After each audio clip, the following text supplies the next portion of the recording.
This government meeting is brought to you by Eastworks and our local cable subscribers.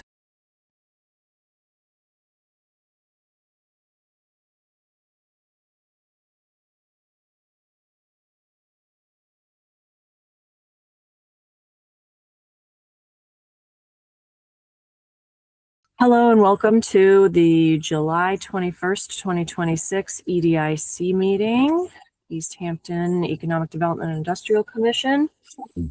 All right. We have first on the list, my agenda is just opening, pardon me. Thanks. Okay. All right. Our first task is to approve our May meeting minutes. Has everyone had a chance to review the May meeting minutes? Thank you, Cassie. Appreciate you. Welcome. Tom, I'm going to assume that since I can't see you and can't hear you, you have.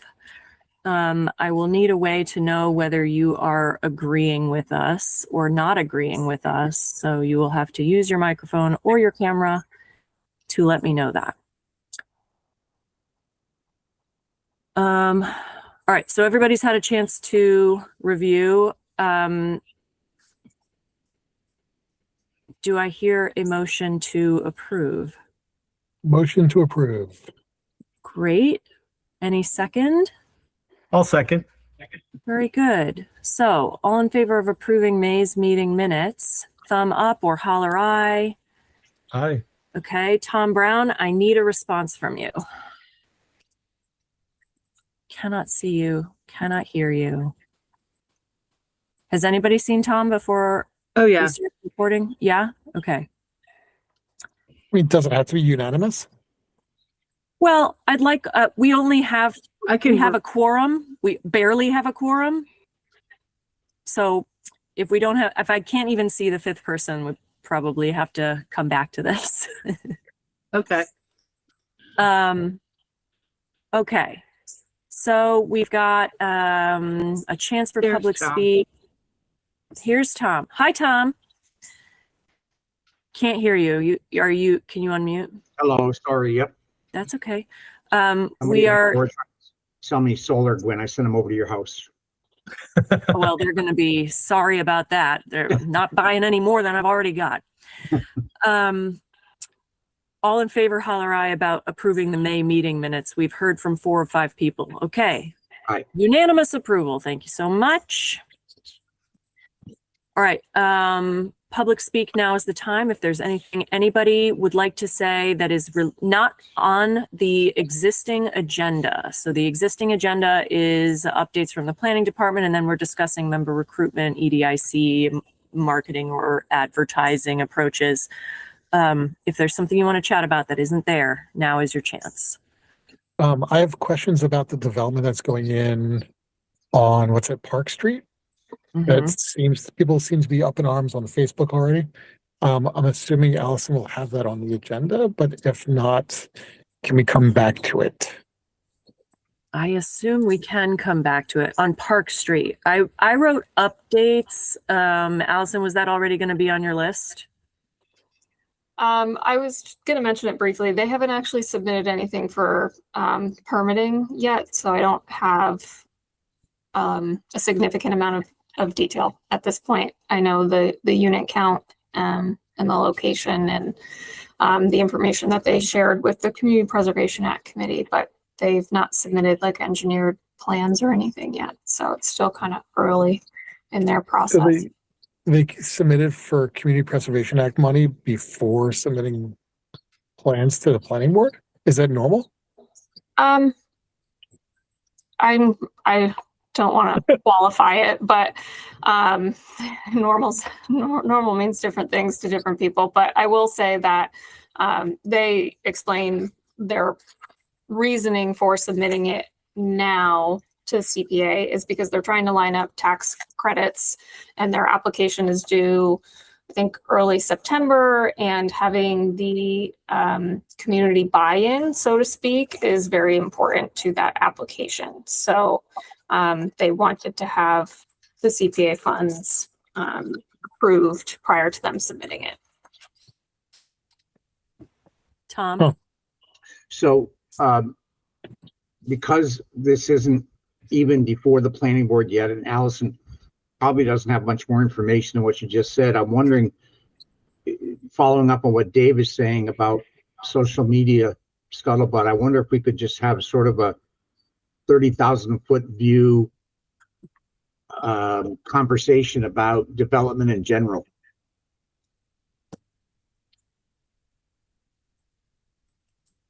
From me specifically, or just the group together? No, together, not from you specifically, Allison. Sorry, I was just waiting for that phone to stop.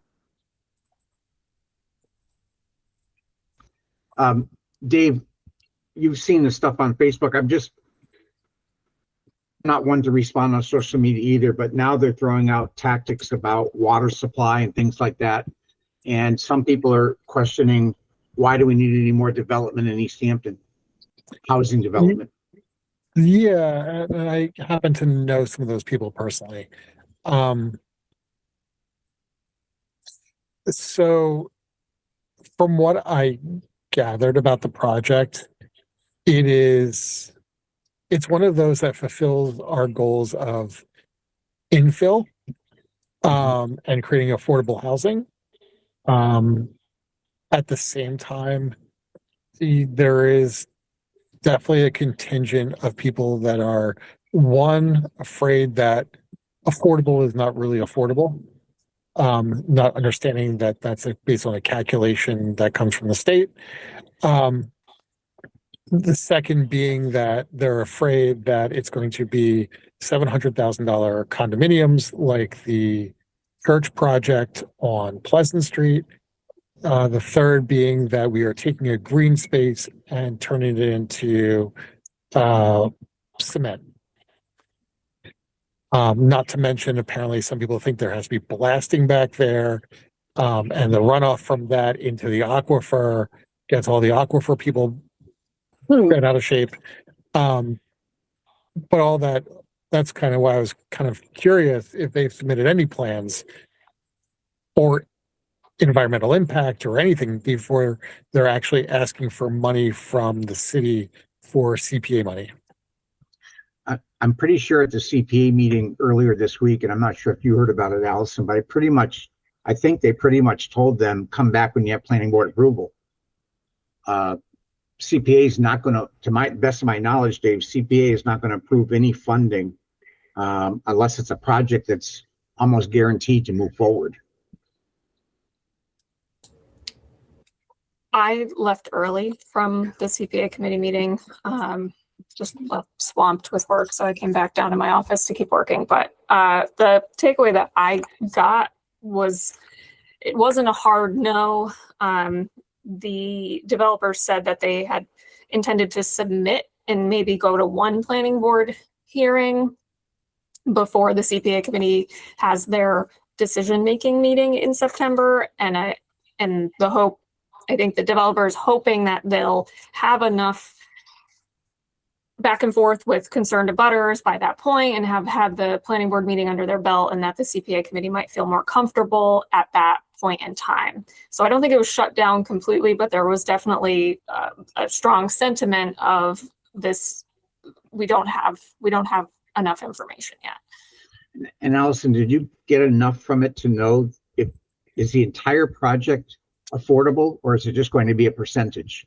The whole thing. So it's 90 units at this point, as they're saying, 90 units, all affordable. So if you can help me out with this, it's my understanding that if a project is entirely affordable, it comes in under 40B, which allows them to skip a lot of the process. It can, but they have not indicated thus far that they will be going the 40B route. They don't have to. Our zoning does allow for multifamily in that district. And the other thing I think that bothered some people is and again, I'm getting this secondhand, so I apologize, but supposedly a comment was made that the project wouldn't be financially viable if they didn't get the $500,000 from CPA. and that hit some people saying, then it probably means it's not financially viable. I mean, how can they come forward with a project that is going to be totally reliant on $500,000 from CPA? So, I mean, I don't want to be in a position of defending this project because it's not mine and I don't have all the information, but I do know what was said at the meeting was that it's not the $500,000 that's the make or break, it's the community contribution that's make or break, because they will not be competitive in the tax credit application process if they don't have something from the city to show city buy-in. Basically, there's only so many tax credits. There's a lot of applications that go in, and the state prioritizes those that have the community support because they want to fund projects that are actually going to be built. And if there's community support behind it, it's a lot more likely that that is going to happen. So we've heard that time and time again with affordable housing projects in the last several years that they need the CPA funds to demonstrate to the state the commitment of the community. Okay. So the $500,000, I think, is not the make or break. It's the community contribution. Right. Thank you. That makes sense. So we've got the Tasty Top project. We've got a project on Ferry Street. Mm-hmm. We got the Main Street project, and now this one, which is going to add a considerable number of housing units, which, as an aside, that's a great thing. But a lot of folks are concerned about a lot of housing units coming on and would like to see none of it happen. Everybody in their own neighborhood, for what they think are their own good reasons, they'd like to see none of it happen. I guess my sense is if we don't have growth, in the tax base, we're in bigger trouble financially than we are now. And I know what Dave's saying about the condos on Pleasant Street, but at the end of the day, it's going to generate a heck of a lot more tax revenue than the church was generating, with all due respect to the church. So all of these projects are going to add a significant amount of growth to the tax base, and, oh, by the way, provided some much needed housing in the community. The issue, Dave, you might have seen about water supply. You guys have probably heard me say this before, but folks that I know very well that work in the water department talk about the 50s and 60s when all of the factories were operating and they were using millions of gallons of water a day to run their plants. And people who I think they know what they're talking about have said we could never build enough houses to use that much water that was being used back in the 50s and 60s. So sometimes I think when we talk about if we do too much building, we might run out of water. I don't know, some of that's a little bit of a scare tactic, I think. I think it has to do with drainage and aquifer aspects as opposed to over usage of the water, more about the pollution of the water. But I could be completely wrong on that regard. At the same time, I did some digging, and it's basically like, regarding our population, the population of Easthampton has basically been flat for almost the last 30 years. I mean, I think we're growing at like 0.5%. Without growth, our tax burden is going to get harder and harder to sustain. And I don't think a lot of people understand that, because nobody wants to see the town change, or at least the people who have lived here their entire lives don't want to see the town change. The problem is that if the town does not grow or develop in a way that's sustainable, then the only way we can pay for increasingly more expensive services is by raising our property taxes. And I think that people don't want to hear that aspect of it. Right. You know, NIMBYism is in full effect. But also denial of that aspect of, well, we can go back to a town. We don't have to have all these services. That makes more sense to them than we need to actually find reasons to grow in a sustainable way. And infill projects like this are what we have identified as sustainable growth. Right. Anyway, that was my Okay. getting way off the topic on open speak. Dave, what's an infill? Oh, sorry. No, go ahead, Cassie. Sorry, I meant to raise my hand. You're okay. What's an infill project? What does that mean? Where we are building housing in between existing housing rather than necessarily breaking out into new, entirely undeveloped land. Okay, cool. Thank you. Sorry. Yeah. I want to return to one suggestion I heard, which was was it Tom? Do we want a conversation about development, like deliberately on the agenda, so that we can explain something about Easthampton's municipal take on the value of development? Yes, I would love to see us have some sort of public statement that supports development for a variety of reasons. Obviously, what's the word I want? Obviously, positive development, sustainable development, whatever you want to call it. And I know those projects that I rattled off, and I forgot to add Loudville Road to that. You could have 5 different meetings for 5 different projects, and you're going to have a house full of people who don't want to see it because it's too close to them, and it disrupts the open space they have next to them. But I think if we go to the view from 30,000 feet, I think we need to be pro development, pro housing, if you will, in that regard. Sure. Okay. So we could be more deliberate and have a conversation like this that is formally on the agenda and doesn't come up by happenstance. So we can do that and make a plan for that in September or later. Okay. Public speak is over. We're going on to the regular agenda now. The regular agenda. Allison Manuel, welcome and thank you. What would you like to share with us? Yeah, not a lot of updates. Dylan, our associate planner, did move on to a new job. It obviously it's not going to be filled immediately, and I'm not sure if it'll be filled at all. So for now, I am absorbing most of those responsibilities, and with some help from the senior planner on ZBA, but I am doing all the planning board. And in addition to the housing project we were just discussing, I got 2 more housing applications this week, 14 units on West Street and another 12 units on Main Street. So it's 132 West Street and 336 Main Street.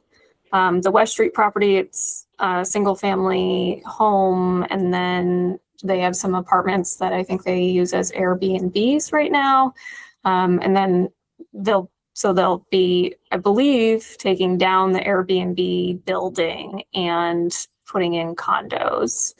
It's a large property, so they do have the room to do that. It's probably pretty similar to some of the Loudville condo developments that we've seen in the last 5 years. I just got the plans and applications late last week. I was off yesterday, so I haven't had a chance to fully dive into those, but that came in, so that'll be going before the planning board, and so will 336 Main Street, which is 12 units in one building. They had a demolition delay because right now on the property there's an older home. The demolition delay ran out, and so they've now, I don't know if they already demolished it. I have not driven by in the last couple weeks, but they'll be getting their demo permit and have submitted for a special permit to build those 12 units. So those are also in the pipeline. In addition to our projects that we are kind of ongoing that we touch on at these meetings every month. Allison, when the demolition delay expires, they automatically can move forward, or do they need some sort of other approval from historical commission? Nope. So once the demo delay expires, the building commissioner, unless he has some other reason, has to issue the demo permit. And then the historical commission's sort of jurisdiction, so to speak, is over at that point. It's not a property that's ever received public funds, or some of the other triggers that we sometimes see for historic properties. So there's not a lot of control that the city ultimately has. Okay. Thank you for those. I have two questions. One is, remind us when is the next time we can imagine having an update about the schools? Yeah, that's a good question.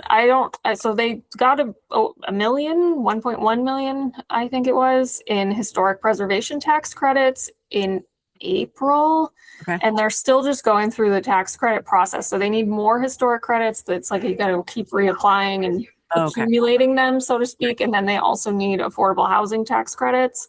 They, on their schedule that was agreed upon when the city, did the purchase and sale agreement with them, it was the end of 2028 was when they anticipated starting construction. So at some point between now and then, they will have to finalize their plans and submit to planning board for review of those plans. But they've felt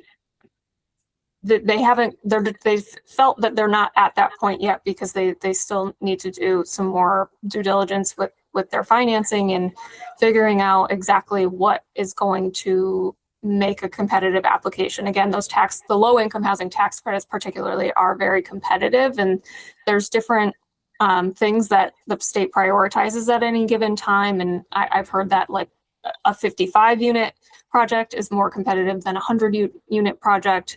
And so I think they're just sort of finalizing details like that as they move forward, as well as, site surveying. They had to have the whole building surveyed for the historic piece. And there's a lot of work that goes into it. So I don't know when they'll submit to the planning board. I had asked and they said, that they were just still working on it. So probably within the next year, I would hope. Great. That's a very helpful reminder. Thanks for those details. And then my second question is, how goes the long-term project on, what I call it, streamlining zoning? Streamlining zoning. I mean, we have updates that are needed throughout the whole document. Right. Chaim Jamrag McQuaid, the city councilor, and I just set up a recurring weekly meeting to talk about updates to the ordinance. He is the chair of the ordinance committee, primarily focused on housing, because we've got a number of proposals that the Fair Housing Partnership put forward for zoning recommendations, as well as we need to update our accessory dwelling unit ordinance. I think honestly, most of the updates that are needed in the ordinances, at least that come up on a regular basis, are tied back to housing. So we'll be meeting weekly to touch base about those and sort of try and move things forward to the ordinance committee and then to the full city council. It's a long process to change the ordinances. There's a lot of volleying back and forth between city council, property committee, the planning board, back to the city council, with all of the public engagement in between and tweaking of things. So yeah, it's in the works. Great. But if there is something specific that was talked about before that wasn't housing related, or the things that I just touched on that I'm forgetting or that predates me, because that's also possible, let me know. I'm happy to look into it. I think Allison, Gwen had the right word. We're talking about zoning, right? Gwen had the right word in streamlining. When this person was in, I don't know, a year ago or so, I think we did this housing plan or some kind of plan she came in to do. I think that's what it was. Yeah, it was several years ago. Yeah.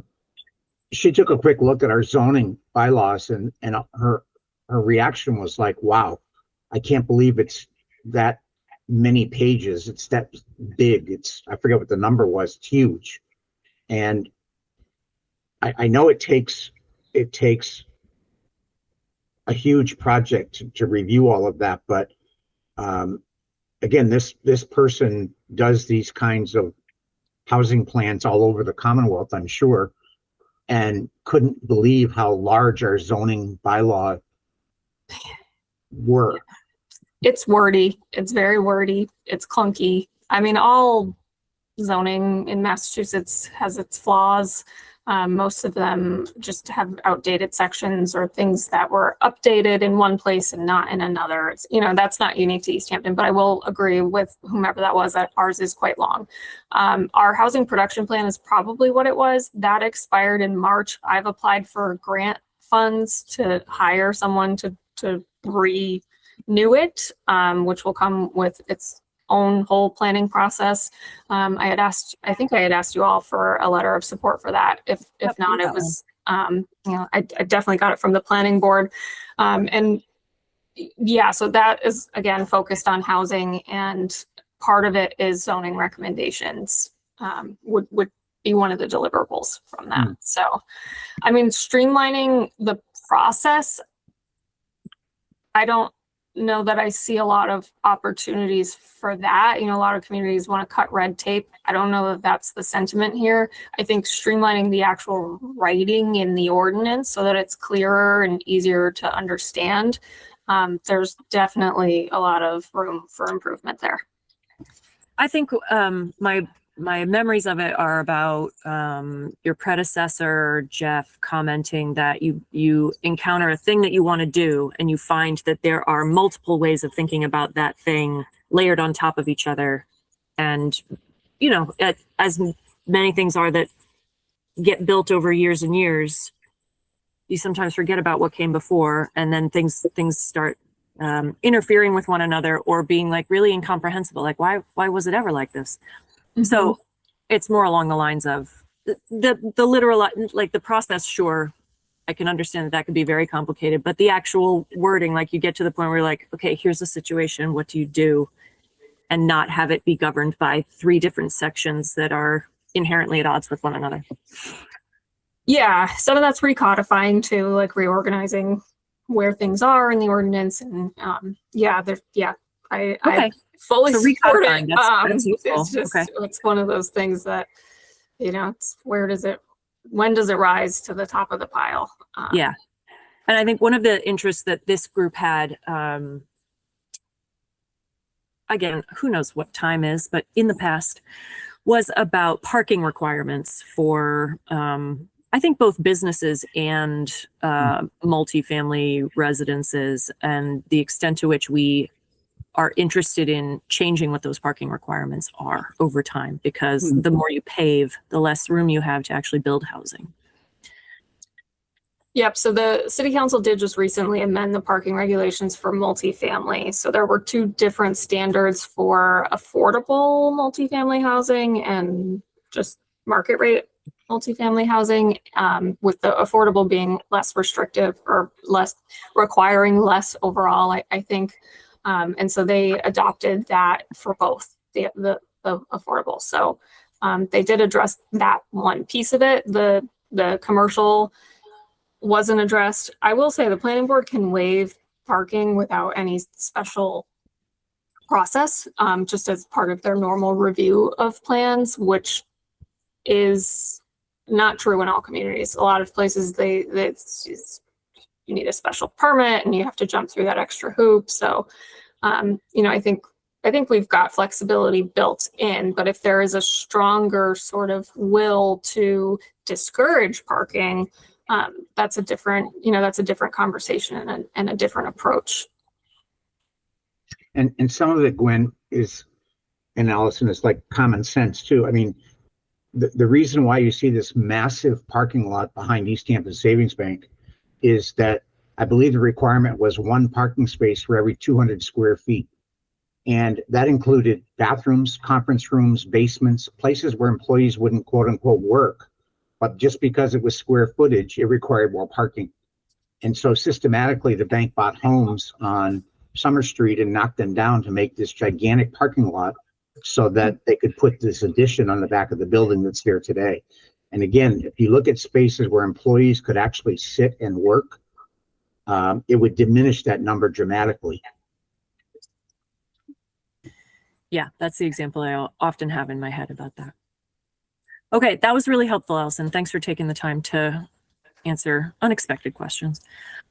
Yeah, I do have to run. I'm so sorry. Okay. But I appreciate you all giving me a chance to update you. And if anything comes up questions wise that you all want answered at your next meeting or in between, just reach out. We will shoot Allison, them your way. if you have 30 more seconds, Sure. Yeah. I promise. I'm getting more and more questions from private individuals about the Moriarty property. Yeah. The red building with the shrubs. Is there anything at all that EDIC or the city can do proactively to try to do something with that property, or are we just at the mercy of the owner? 30 seconds. Yeah, it's a complicated question. I mean, largely we're at the mercy of the owner. The building commissioner could be fining them. If they don't pay the fines, then we have to take them to court, and that's expensive and time consuming. Or if they do pay the fines, then we're kind of like, well, we can't do anything else. So it's, yeah, enforcement is just, it's always challenging to get people to do something. Not always, I shouldn't say always, but it can be very challenging because the city only has so many resources to put towards it. Okay, thanks. All right, thank you all. Thanks, Allison. Okay. The final topic on our agenda is discussing member recruitment, EDIC. I think I might use the word marketing incorrectly. I don't do business, so you can stop me and say it's actually advertising you're thinking of. And to open that conversation, Cassie, do you want to share? Yeah, I was just going to raise my hand. Great. I'm of mixed heart with this, but I find that I need to resign from this committee, and this will be my last meeting. I don't feel like I contribute a lot anyway, so you guys won't be missing anything except that I take the minutes. So I wish you all success. I thank you for the opportunity. I've learned a ton. So thank you. All right. Well, I'm going to send you when you don't get to leave yet, but No, I'm when taking you are the on your minutes. way, I am going to say it's absolutely untrue that you didn't contribute much. You helped get us to the point of our vacant storefront ordinance. That was an incredible lift on your part, connecting us with Arlington and just being really proactive about how we could think differently about how to work with local business owners and their tenants. And I don't know, you care a lot about Easthampton. So Thank you. what we'll say is we'll see you around. That's true. You will.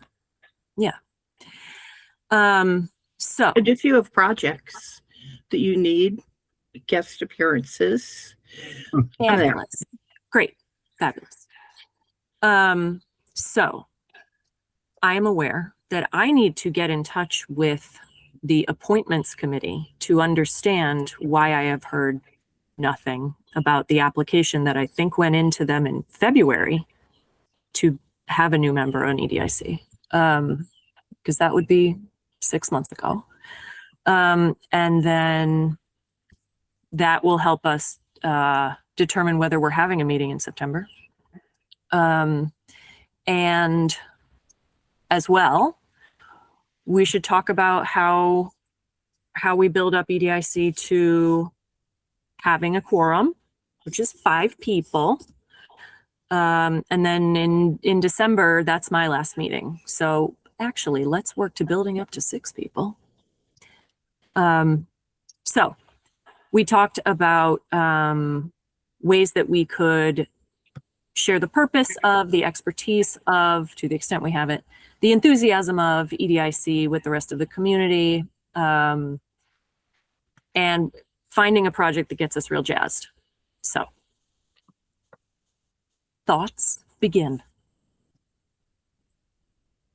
When part of me wonders if we should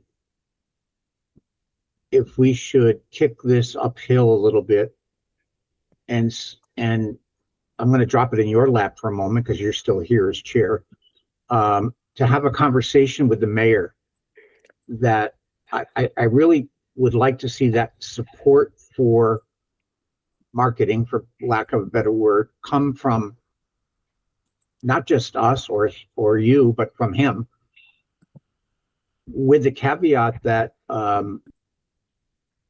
EDIC will cease to exist as a group that can meet.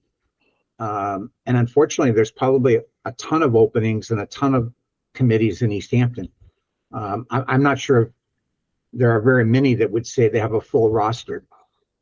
But, and I know in the past he has, or even Nicole has put out this thing about here's openings we have on various committees, take a look, see if there's something. But I guess I would hope that maybe Salem could focus specifically on EDIC and reach out in his way to solicit members, not burying it in a whole group of committees that are looking for people, but specifically identify EDIC and see who might be out there and be interested in joining. Yeah, I think that's a good idea. I also think that we could take opportunities at various city meetings and use public speak time to, like, current members could go and say, we have vacancies and here's what we do. Here are things we've done in the past. We'd love the energy and enthusiasm of new members. Does that appeal at all, or am I the only one who would do that? I'll jump in. I'll kind of second Tom's suggested approach. And Tom, I don't know if you have the historical perspective to maybe offer some color on this, but yeah, I mean, the EDIC is a structure that was put together by the state for municipalities to create these special committees for the promotion of like housing and business related items, right? And I'm sure Easthampton at the time that the EDIC was created had specific struggles that they were looking for the committee to assist with. And now it seems like we are talking like a committee that's looking for a mission as opposed to a problem that needs additional help to solve, right? But for, you know, where the EDIC could be a solution to a problem, we're a solution looking for a problem, potentially.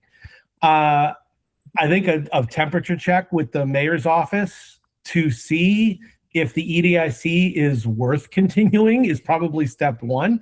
And if the answer is, heck yes, absolutely, then we can ask for the assistance in recruitment to find people who are passionate about the renewed mission of the EDIC for moving forward. And if we know what sort of things would be of value to the community for this group to sink our teeth into moving forward, it will be much easier to find people passionate about those things with goals that are in alignment with that mission. I kind of just made a circular reference there, but I think you got where I was going.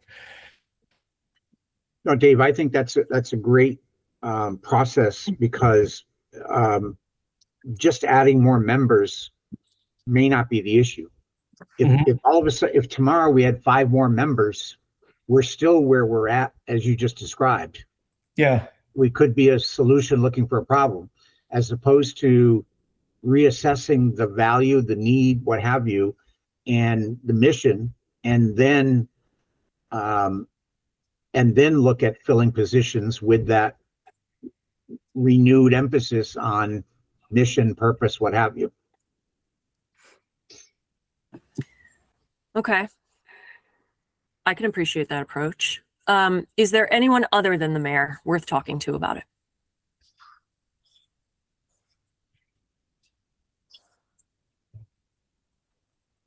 Do we know what kind of work is going on in other towns, cities on this kind of committee? That was really interesting what you said, Dave Del Vecchio, about it being a state-sponsored structure. Yeah, Yes, I guess I was just actually looking it up just to verify, see if according to AI, Oh boy. I mean, I think officially EDICs locally report to city council, select boards, or the mayor's office of the specific municipality that created it. So that's the general rule. So if it was the mayor's office we were chartered out of, then I think the mayor's office is where we need to have the conversation. But that's where the historical perspective of the EDIC charter I'm not privy to, so I don't know what the right answer there is.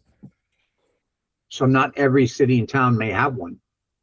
No, they don't. When I had looked into joining the EDIC a couple years ago, I had done some research on this, and that's what I found was, I forget what the exact timing of it was, but the state basically put together this, this I'm reading now, independent, nonprofit, quasi-government entities, known as EDICs, to help provide, unelected assistance to the municipalities with issues around housing and business development. Okay. So, I mean, what's his name? David gave me a ton of documents related to EDIC, at least going back to the late 90s. I don't know about the 80s. Haven't you been on EDIC since I was born, Tom Brown? Yep. I think that's right. I think you're older than that, but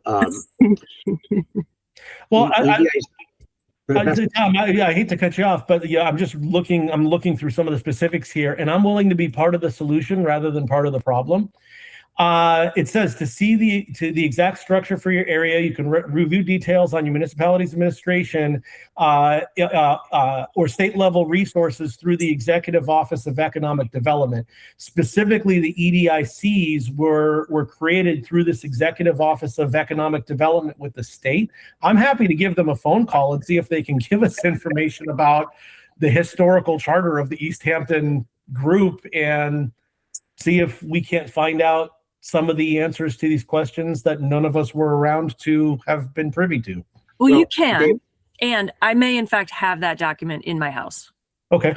So let me take a look for it, and then I will let you know. I will tag you in if I need Sounds to. good. Happy to help. Dave and Gwen, I'm fairly certain that Easthampton's EDIC began around 1986. Yeah. In that time frame, 86, 87, 88. And there were a group of volunteers. Yeah. I don't remember it was a fairly large group of volunteers who used to do things to quote unquote beautify the city. We used to do the downtown cleanup. If you remember years ago, we used to plant whiskey barrels and put them out in front of businesses. We're the ones that put the trees on Cottage Street and Union Street. We did all that stuff as a volunteer group.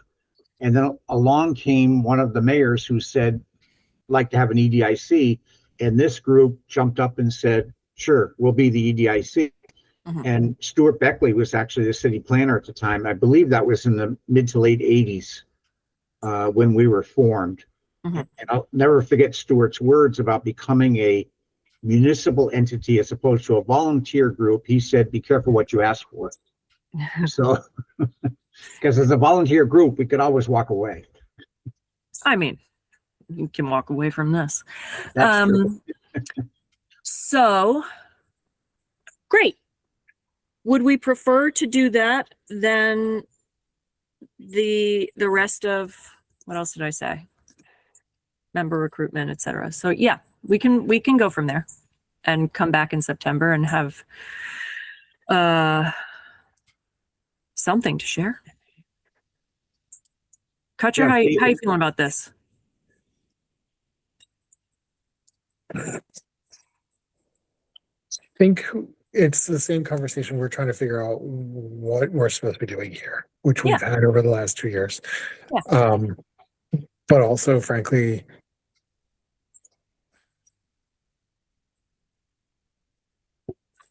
this is me saying something from a political aspect, which is I feel like we need to know what the mayor's priorities are and the city's priorities, especially as we just had an override vote. It would be nice to have some clarification on how the city should go about or is thinking about economic development. Because I mean, even before the new mayor, with the last mayor, we were getting mixed messages about how we should be going about it. And we're just people here giving our opinions on how economic development should be happening in the city. So, yeah, that's my thoughts. So precisely for that reason, I feel like, yes, I want to know who chartered us, and we weren't a city in 1986, so it wasn't a city council. But would you have a board of selectmen at the time, TV? Yes. Yeah. Yes. So I'm happy to talk to the mayor, and I also wonder, is it worth talking to any city councilors? Is it worth talking to another city employee to understand what the perspectives are? Or we like just talk to the mayor, call it good? I think, Gwen, I would, to me personally, I'd stay away from city councilors just because you could get some information that might be contrary with what the mayor Sure. might say, Yeah. just because, Yeah. for political reasons. Sure. I think an offline, in-depth conversation with Allison might help. Mm-hmm. As sort of a backdrop, and if she was willing, maybe the two of you could meet with the mayor. Yep.